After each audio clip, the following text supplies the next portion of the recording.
Alright.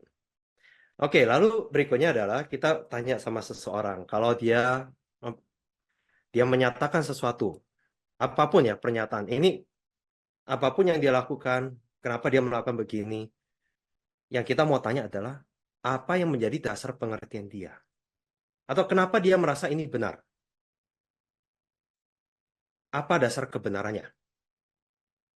This is the next thing we want to know. Kalau dia bilang, ya karena ini, oke, kok tahu? Dari mana kamu tahu? Apa yang menjadi dasarnya? Contoh, ada seseorang misalnya, dia rajin pelayanan. Nggak salah ya, nggak salah dengan rajin pelayanan, saya nggak bilang itu. Tapi waktu ditanya, kenapa sih kamu harus rajin pelayanan? Karena saya itu nggak bisa kalau nggak rajin pelayanan. Lalu dia bilang, kenapa saya rajin pelayanan? Karena mama saya sering cerita, sering ajarin saya dari kecil. Nah, kamu harus rajin pelayanan. Jadi anak Tuhan itu harus rajin pelayanan. Pokoknya apapun itu kamu di gereja kamu harus rajin pelayanan. Terlibat lah, pokoknya pelayanan apa aja, pokoknya rajin pelayanan. Kenapa? Ini, karena mama dari kecil, dari udah 20 tahunan lebih melayani Tuhan, lihat hidup mama tuh kan nggak pernah susah. Nggak pernah tuh, mama minta apa, doa apa, dijawab sama Tuhan, karena mama rajin pelayanan. Jadi anak ini memegang itu sebagai dasar kebenarannya dia. Ya nggak? Sampai dia ketemu masalah dalam hidupnya. Dan doa-doa juga nggak dijawab-jawab sama Tuhan. Akhirnya jadinya kepahitan kan ya. Tuhan, saya kan udah rajin pelayanan. Itu tuh teman saya di situ tuh. Ya, dia males-malesan, nggak pernah pelayanan. Kok tapi dia hidupnya enak. Dia minta apa, berhasil-berhasil aja. Kok saya susah. Ya kan? Baru mulai mempertanyakan nih. Nah, kalau kita lihat dari sini, berarti dasar kebenaran orang ini yang rajin pelayanan ini adalah apa? Pengalaman mamanya. Betul? Itu yang menjadi dasar pegangannya dia, dasar kebenarannya yang dia pegang. Karena mamanya dia. Oke, lalu ini satu cerita lagi saya tanya sama seorang Anton ada di situ waktu itu, jadi Anton tahu. Waktu saya tanya tentang kenapa kamu percayai atau menurut kamu, saya tanya dulu ya, menurut kamu bahasa lidah itu apa? Atau bahasa roh ya, sebagian orang bilangnya bahasa roh kan? Itu apa? Prakteknya seperti apa? Terus dia jelasin begini. Oh, kenapa itu yang kamu percayai? Habis dia mikir-mikir, akhirnya dia ngaku, ya sebetulnya ini saya belajar semua dari gereja lama saya. Seluruh gereja saya ngajarin ini dan ini yang kita lakukan. Pendetanya juga ngajarin ini. Nah, bisa lihat di sini. Jadi dasar pengertian dia, dasar kebenarannya dia untuk apa yang dia mengerti tentang bahasa lidah atau bahasa roh atau prakteknya itu dari mana dasarnya? Dari apa yang diyakini, apa yang diajarkan di gerejanya, gereja lamanya. Ya ini saya ceritakan karena dia nggak bilang JPCC gitu kan ya, dia bilang gereja lama. Selama saya nggak sebut merek aman kan gitu. Ya di gereja lamanya. Atau apa yang diajarkan sama pendetanya. Ya so untuk itu kita harus lihat itu yang menjadi dasar. Berarti kan kepercayaan gerejanya itu. Ya so apa yang menjadi dasar ini saya mau memperkenalkan 3 komponen untuk apa yang mestinya menjadi dasar pengertian kita itu ada Alkitab, ada teologi, ada yang namanya praktika. Sederhana ya. This is the simplified version of understanding this. Selalu dalam setiap hal yang kita lakukan, teologi ini apa yang kita yakini. Setiap orang di sini semua memiliki statement of faith masing-masing. Waktu ditanya statement of faith, meskipun kalian nggak sadar atau kalian belum bisa artikulasikan, tapi kalian memegang suatu kepercayaan. Ya, mungkin beberapa kalau ditanya statement of faith, habis gitu statement of faith kamu apa? Terus buka website JPCC. Dia statement of faith-nya JPCC, ini statement of faith aku. Gitu. Nah, ini yang namanya copy paste kan. Jadinya dasar apa yang kita percayai itu adalah websitenya JPCC kan begitu. Ya, bukan personal iman kita juga. Ya, maksudnya yang ini adalah yang menjadi dasarnya itu adalah apa? Dari mana? Oke, jadi bisa jadi dasarnya itu dari pengalaman hidup kita. Itu kan praktika ya, pengalaman hidup kita. Atau waktu saya susah, terus saya doa puasa, pakai caranya begini, berhasil. Karena pengalaman ini yang menjadi dasar kebenaran saya untuk berikutnya saya melakukan itu juga. Setiap kali susah, saya melakukan cara doa puasa yang seperti ini juga. Ini jadi formulanya. Dasar kebenarannya adalah pengalaman, praktika. Ya, terus habis gitu ada yang jadi dasarnya itu adalah teologinya orang lain. Ya, ini saya ceritakan ada kasus nggak lama, ada dua orang ceritanya mereka berdebat soal kepercayaan. Ya, dalam hal teologinya lah, sama-sama orang Kristen. Oke. Lalu habis itu satu waktu berdebat dia bilang eh apa ya? Dia pakai dasarnya dia untuk dia benar itu adalah ini benar karena ini yang selalu yang diajarkan di STT di mana saya belajar teologi STT itu. Jadi ini benar. Ingat ya, perhatikan kata-kata saya. Ini benar karena ini yang diajarkan di STT saya. Yang satunya bilang, enggak dong, nggak bisa gitu dong. Kita kan di gereja ini. Di gereja ini kalau percayanya ini ya berarti ini yang benar. Oke, sampai sini kalian bisa lihat dasarnya mereka berargumentasi dengan dasar apa? Dasarnya apa? Praktika, teologi, atau Alkitab? Dasarnya adalah teologi. Satu, teologinya STT, diajarkan di STT. Saya nggak bilang teologi yang diajarkan itu salah. Tetapi itu yang dijadikan dasar kebenarannya dia. Yang satunya lagi, diadu dasar teologi STT, diadu dengan dasar teologi gerejanya. Ya, jadi inilah orang waktu debat juga sama juga ya, debat teologinya itu kan begitu. Ini benar, karena saya dengar si pengkhotbah ini bilang begini, jadi ini benar. Atau pendeta ini bilang begini, jadi ini benar. Jadi saya nggak bilang pendetanya sesat atau ngajarin sesuatu yang salah. Masalahnya dia dijadikan dasar kebenaran seseorang waktu dia mengutip atau dia pakai itu sebagai dasar. Sampai sini bisa mengerti yang saya maksud, ya. Jadi apa kata pendeta itu selalu benar, betul? Angguk-angguk lagi semuanya. Ini yang di tim teaching juga nih. Kalian lagi menggiring atau gimana nih? Semuanya sama-sama angguk-angguk. Ya mestinya kembali ke Alkitab dong. Kita lihat Alkitabnya bilang apa. Mestinya kita selidiki. Menurut Alkitab apa? Yuk kita sama-sama pelajari Alkitabnya. Mestinya waktu kita semua mendengarkan khotbah, mendengarkan ajaran ini dan sebagainya. Dan hari-hari ini nanti ada ada angin pengajaran ini yang lagi viral. Wah, heboh semuanya. Ini benar, ini salah dan sebagainya diadu. Nanti berapa bulan lagi atau tahun depan ada angin pengajaran yang berbeda lagi. Nggak ada habisnya. Saya berharap begini, apapun angin pengajaran itu, saya nggak masalah, saya nggak takut sebetulnya.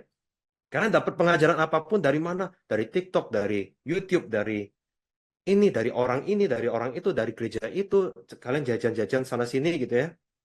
Saya nggak masalah. Tapi bahkan di JPCC juga dengarkan khotbah, yang saya mau tahu adalah setelah kalian dengarkan itu semua, waktu kalian penasaran, waktu kalian terganggu, gusar, atau apapun itu, kalian ada menyelidiki Alkitab nggak? Apakah yang dikatakan demikian sesuai Alkitab? Ya, ini harus hati-hati. Kalau tidak, kalau orang lain yang menjadi dasar kebenaran kita, bukan lagi Alkitab, itu namanya berhala. Saya mau spend time a bit di sini ya. Kita sama-sama kita buka dulu sebentar dari Kisah Para Rasul 17 ayat 11. Saya minta tolong Kak Eri, Eri yang dari grup satu Eri namanya. Bisa tolong bacakan dari Kisah Para Rasul 17:11. Sebentar, Pastor. Saya buka dulu. Ya, silakan.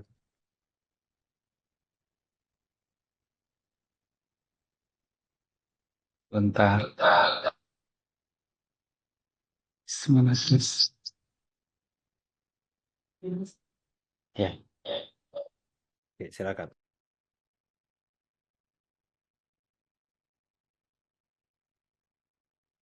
Oke, Kisah Para Rasul 17 ayat 11. Orang-orang Yahudi di kota itu lebih baik hatinya daripada orang-orang Yahudi di Tesalonika, karena mereka menerima firman itu dengan segala kerelaan hati, dan setiap hari mereka menyelidiki kitab suci untuk mengetahui apakah semuanya itu benar demikian. Oke, amen. Ya, thank you Eri, Kak Eri. Sama-sama. Nah, Sama-sama. iya. Oke, kalian harus tahu ini konteksnya apa. Ini orang-orang Yahudi di zaman itu, firman itu bicara tentang Yesus. Kan Rasul Paulus sedang memberitakan tentang Yesus, adalah sang Mesias yang mereka nanti-nantikan. Tetapi orang Yahudi itu sudah punya teologi tentang Mesias yang mereka sudah bangun sendiri over time. Tentang Mesias itu, enggak, Mesias itu yang seperti ini dan sebagainya. Makanya mereka nggak bisa terima Yesus adalah Mesias. Dan itu yang dipercaya oleh orang Yahudi di Tesalonika yang ada di ayat-ayat sebelumnya. Tetapi orang-orang Yahudi di Berea, kalau kalian lihat di ayat 10-nya, ini adalah orang Yahudi di Berea. Itu mereka beda sama orang Yahudi di Tesalonika. Jadi mereka terima firman itu, mereka terima dengan kerelaan hati, with an open heart. Mereka terima, tetapi mereka nggak telan mentah-mentah. Mereka juga nggak, oh karena Rasul Paulus mengatakan ini, berarti Rasul Paulus benar. Berarti dia hanya pindah dari teologinya Yahudi ke teologinya Paulus. Tapi apa yang mereka lakukan? Meskipun mereka terima dengan rela hati dan hati yang, dengan hati yang baik, hati yang benar, dengan sikap yang benar, mereka menyelidiki Alkitab setiap hari untuk membuktikan apa yang dikatakan itu apakah benar demikian. Ya, jadi mereka kembali ke Alkitabnya. Oke, si ini bilang ini, selama ini aku percaya teologinya Yahudi itu seperti ini. Tapi ada si Rasul Paulus mengatakan seperti ini. Oke deh, aku lihat Alkitabnya. Kembali ke Alkitab. Apakah benar? Ini, kata Alkitab. Benar demikian. Sampai sini semua bisa mengerti yang saya maksud, bisa terima? Ya, atau kalian terima aja apa kata saya gitu ya, karena saya pendeta kan. Atau kalian akan pulang ini selidiki. Bener nggak sih ini Pastor Roy ngajarin kayak gini? Coba deh saya cek konteksnya ini bener nggak ya? Nanti kita Alkitabnya bilang selidiki apa tiap nih? hari. Apa, sorry? Nanti kita selidiki tiap hari. Oke, mantap, mantap. Ini luar biasa. Saya suka sikapnya. Oke, you guys get it lah ya. Oke, so itu yang harus menjadi Alkitab, itu harus menjadi dasar kebenaran kita. Orang lebih suka berdebat teologinya gitu ya, tapi Alkitabnya gimana? Atau dipraktikannya? Kita selalu harus cek. Saya kasih satu contoh lagi, lalu saya move on to the next one. Ini dari pengalaman pribadi saya sendiri. Untuk for the longest time, saya waktu melakukan pemuritan, itu dulu ya, ini waktu saya masih DL, eh, itu saya ditanya sama seseorang yang saya muridkan gitu. Dia tanya sama saya, Koroy, kalau misalnya gimana tahu, ini kan ada banyak orang nih yang ceritanya datang minta bimbingan atau apapun itulah ya. Gimana tahu pada siapa kita mesti habiskan waktu, kepada siapa yang kita jangan ceritanya apa, investasikan waktu lah. Ya enggak? Sering ada yang pernah memikirkan dilema seperti ini. Siapa yang saya mesti ini dan sebagainya. Karena ditanya seperti itu, ya jadi saya pikir-pikir sebentar setelah itu, oke, dari pengalaman hidup saya yang selama ini yang saya sudah jalanin dan dengan hikmat saya, ya, saya menjawab dengan bijak. Saya bilang begini, Gampang. Kalau orang ini mencari saya, itu berarti menunjukkan dia orangnya itu mau belajar. Jadi ini orang patut saya investasikan waktu sama dia. Tapi kalau orang ini tidak mencari saya, itu menunjukkan dia nggak mau belajar. Berarti tidak usah habiskan waktu di situ. Oke? Bijak? Bijak nggak? Berhikmat menurut kalian? Sounds good? Oke ya? Ada beberapa yang angguk-angguk. Kan oke ya? Apalagi kata Pastor Roy gitu kan ya. Pastor, nggak mungkin lah. Udah ada urapan khusus gitu ya. Nggak mungkin salah. Kan begitu ya? Oke. Nah, terus karena hikmat saya itu, ya jadi murid saya juga mempraktekkan itu. Dan dia juga mungkin mengajarkan itu juga gitu ya. Dan ini setelah beberapa tahun kemudian, cukup lama, waktu saya mempelajari Alkitab, satu saat, nah ini satu ayat yang simple, sederhana, yang kita sering dengar, saya rasa semua juga tahu, yaitu waktu Yesus bilang, "Come, follow me." Mari, ikutlah aku. Ya enggak? Simple, semua ada yang belum pernah dengar ini? Come, follow me. Ini saya juga sering dengar nih. Tapi saat itu waktu saya baca, di situ saya dibukakan oleh Roh Kudus gitu kan. Jadi prinsip pemuritan itu, pemurid yang inisiatif mencari dan memilih murid dan memanggil murid, atau murid yang inisiatif mencari pemurid. Gimana menurut kalian? Murid yang inisiatif mencari murid. Iya, kalau kita lihat dari, yes, thank you Kak Eniwati. Yes, kalau kita lihat dari Alkitab, ternyata prinsipnya itu adalah pemurid yang inisiatif, yang memilih dan memuridkan. Bukan murid kan ya, yang mencari. Kalau mereka mencari boleh nggak? Ya boleh-boleh aja sih, nggak salah juga. Tetapi maksudnya di sini pemuridnya itu yang harus punya inisiatifnya. Wow, itu langsung menampar saya. Jadi selama ini saya memegang keyakinan teologi saya tentang pemuritan itu seperti itu.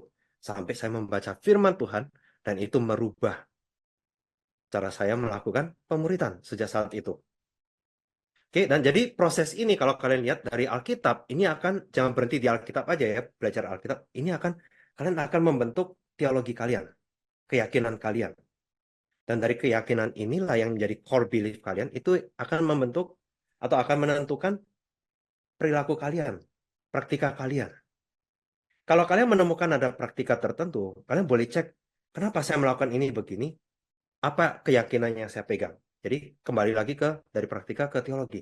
Terus lihat, keyakinan ini apakah Alkitabiah? Kita cek lagi. So, proses ini kalian bolak-balik di sini terus, kembali ke Alkitab lagi. Ini adalah proses pembaruan pikiran yang dilakukan oleh firman Tuhan, Alkitab. Terus, habis itu kalian, oke, praktikanya lihat di Alkitab, oh ternyata perlu diasah, perlu dibenerin, perlu diapa, gitu ya, perlu diperbaiki. Oke, perbaiki, terus kalian jalanin lagi, jalanin lagi, dan sebagainya. Dan ini terus kalian lakukan ini adalah proses, yaitu dia tadi, proses pembaruan pemikiran kita. Dijadikan semakin serupa seperti Kristus. Oke, itu dari saya.